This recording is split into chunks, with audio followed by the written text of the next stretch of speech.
Welcome to Lesson 9 of Managing the Academic Enterprise. In this lesson, you will have the opportunity to reflect on the benefits and methodologies used to assess the financial health of academic programs and operations.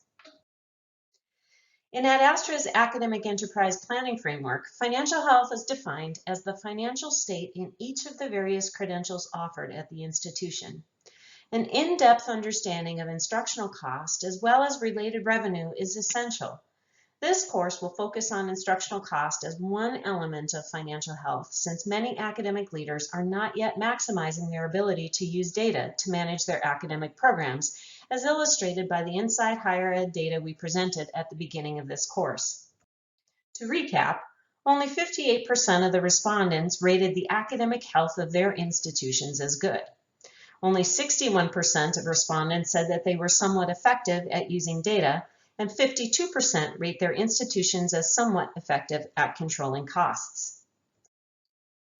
Many academic leaders know that using headcount is not the best way to evaluate their academic program array, but don't have the tools to do otherwise. There are several different approaches to determining academic program cost.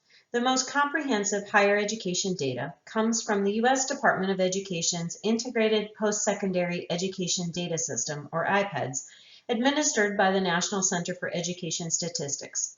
While different forms of financial data are reported to IPEDS, comparisons have been difficult due to data transformation requirements. The data transformations required to provide comparable analyses among higher education institutions are captured to the extent possible in the Delta Cost Project database. The database is a longitudinal database derived from the IPEDS surveys on finance, enrollment, staffing, completions, and student aid for the academic years 1986-87 through 2014-15. These data have been translated into analytical formats to allow for longitudinal analyses of trends in post-secondary education with a focus on revenues and expenditures. The Delta Cost Project website has trend reports and briefs available on their website. Another approach to financial health is to participate in a benchmarking cost study.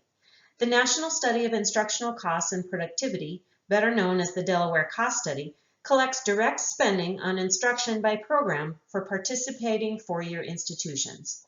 Participating institutions receive feedback on their own institution, benchmarked against peers and national estimates.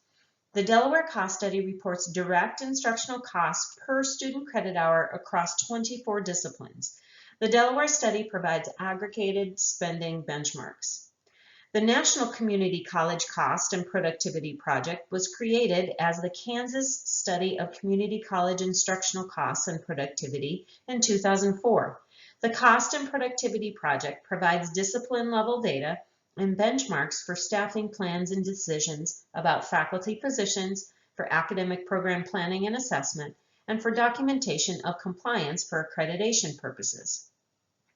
A few institutions have used activity-based costing models where attention is given to how much time is spent on specific predefined activities like teaching, course development, or student advising, and on the personnel and non-labor costs associated with those activities.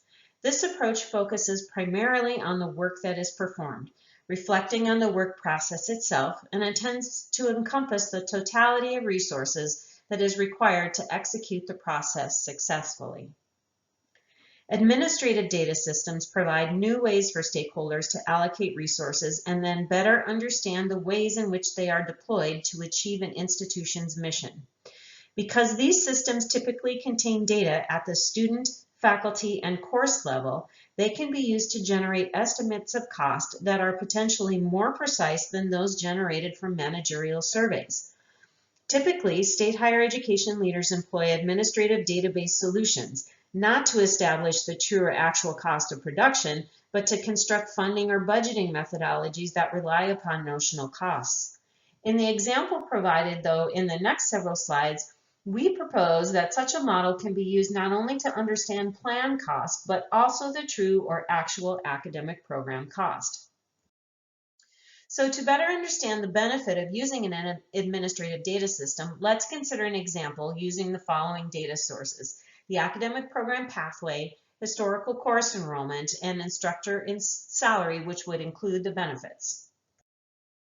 Historical course enrollment and instructor salary and benefits can be used to understand the total cost of each individual course section, which can then be aggregated at the course level. Pathway information can be used to allocate total course costs to the appropriate academic program or programs. For example, costs from courses that are a program requirement and not shared by any other academic program are allocated entirely to that program. If the individual course cost of Course A is $5,000 and Course A is only required for students in the business program, then 100% of that cost is allocated to the business program. To allocate cost for a course that is shared among many programs, as is typical with general education requirements, consider the following. Let's assume that there were 89 students in General Education Course B, and the individual course cost was $10,000. Of the students that enrolled in that course, the programs of study for the enrolled students were Business, 50 students, Accounting, 6 students, Marketing, 13 students, and Management, 20 students. For the business students, Course B is 100% required, but for the Management, Marketing, and Accounting students, it is a general education option. Based on those percentage of total enrollment in that course, we can allocate the cost of the course to each of those academic programs.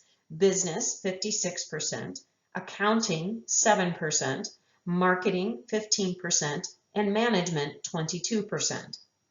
It is important to note that this approach allocates cost by following the students. There are other approaches that follow the faculty member and allocate the cost to the academic department or discipline of the faculty member teaching the course. The approach presented here is well suited for academic leaders seeking to understand the actual and planned cost of an academic program. In this example, both forecasted and actual costs per student can be compared. This graph includes the students per program per semester and illustrates a general trend that lower enrolled programs generally have higher actual and forecasted cost because the 6 programs with the lowest student counts are the highest actual per student cost programs in this example. This supports what many academic leaders know to be true, that headcount is not necessarily the strongest metric to use when managing the financial health of the academic program array. Understanding the difference between planned and actual costs is also helpful since students do not always follow the intended pathway in their declared program of study. A comprehensive financial health portfolio will produce actionable data.